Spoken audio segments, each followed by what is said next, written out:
Hey guys, welcome back to the channel. And I know I'm a few days late. He actually passed away on the 12th, I guess, 11th or the 12th of January, and today's the 15th. But I wasn't in the mood to do it. I had taken an off on Friday for something else. So Friday I had a 3-day weekend basically, but I still wasn't in the mood to do it on Friday or Saturday or yesterday. So I'm doing it today. So I probably will upload this video first before some of the other videos that I already have.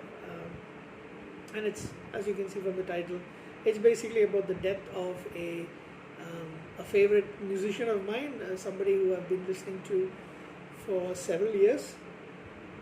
I can't really remember when I started getting his albums, but I'm gonna guess late 90s, I guess. I'm not too sure.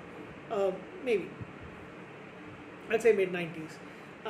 However, I had listened to some of his stuff well before that.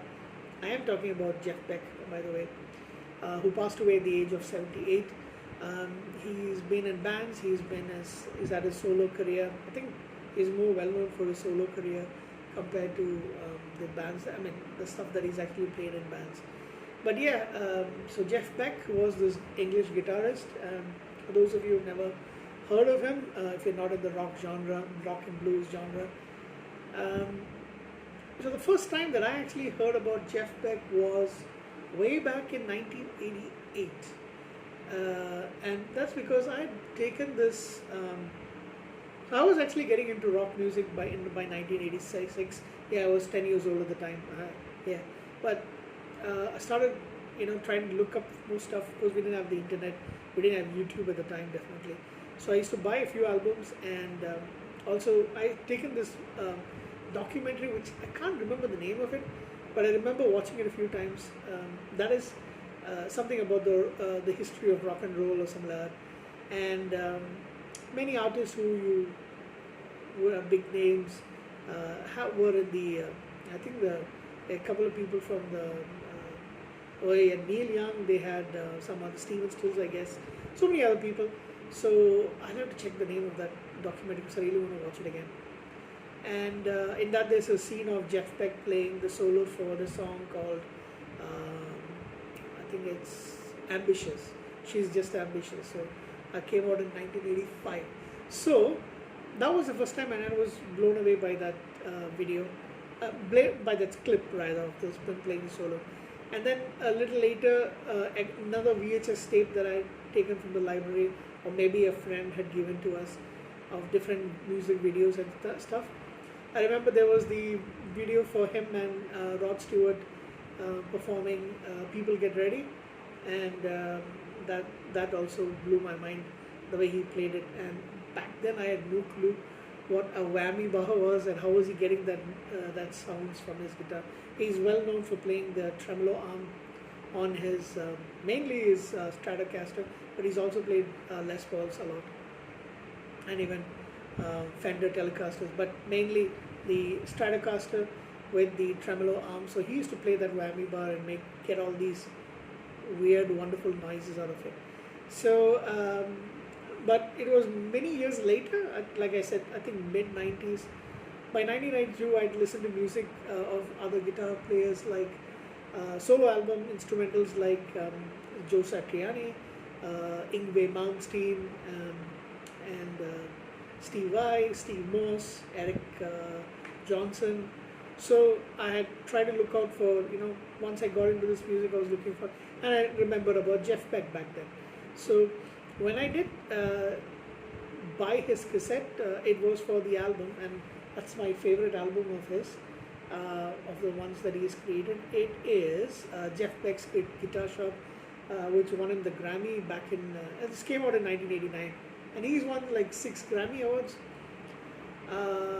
So yeah, that was my introductory album of his. I do have almost all of his albums on digital format, purchased online, or CDs that I bought and then ripped them into MP3 format. I don't have any CDs anymore.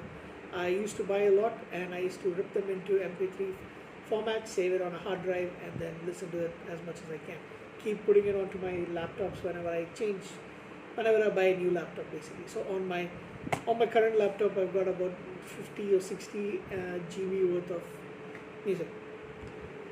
Yeah, so I'm just reading off a blog post that I actually wrote about his passing and about what his music has meant to me. I used to listen to this cassette tape over and over again, and then when CDs became a little bit more affordable to buy in India, which I think is late 90s, I did buy this on CD as well, and that's what I've got ripped onto my hard drive. And I can just remember many mornings or after late afternoons back in my old house, my family house in Thugakara, where we used to, like I initially I had one room which was a smaller room. That was my room, and then when my sister got married and moved out, I slowly took over her because they weren't coming and staying that much in our house anymore, since they lived not that far away. So I basically took over that room. So it's much bigger room, and I used to sit in there, play my music, and I remember listening to this many times. It is a short album. This one, Jeff Beck's Guitar Shop. It's about 40 minutes long. I used to either read a book or just listen to his music, and thoroughly enjoyed it. Of course, I've listened to much of it, a lot of other stuff as well, and I love watching his live performance on YouTube. That's basically what I wanted to say, and he is going to be definitely missed. It seems like a lot of the greats have been passing away recently. Still not over the death of Neil Peart from Rush, who passed away 3 years ago, and now we've got another beloved musician, rock musician, guitarist who passed away. Of course, he had spinal meningitis, and due to complications of that, he died peacefully, but yeah, he did die at the age of 78. So yeah, that's what I want to talk about. I will always listen to his music as long as I am alive, and watch a lot, especially on YouTube. I mostly watch everything on YouTube right now. That's what I wanted to talk about. Jeff Beck, RIP. I don't know what else to say about it. But yeah, whenever a beloved musician or a beloved actor or celebrity, I know we don't really know them and all that stuff, but somebody you've been listening to for a long time, like his stuff, it kind of hurts. So yeah, that's basically it. So yeah, have a good night, guys. Bye bye.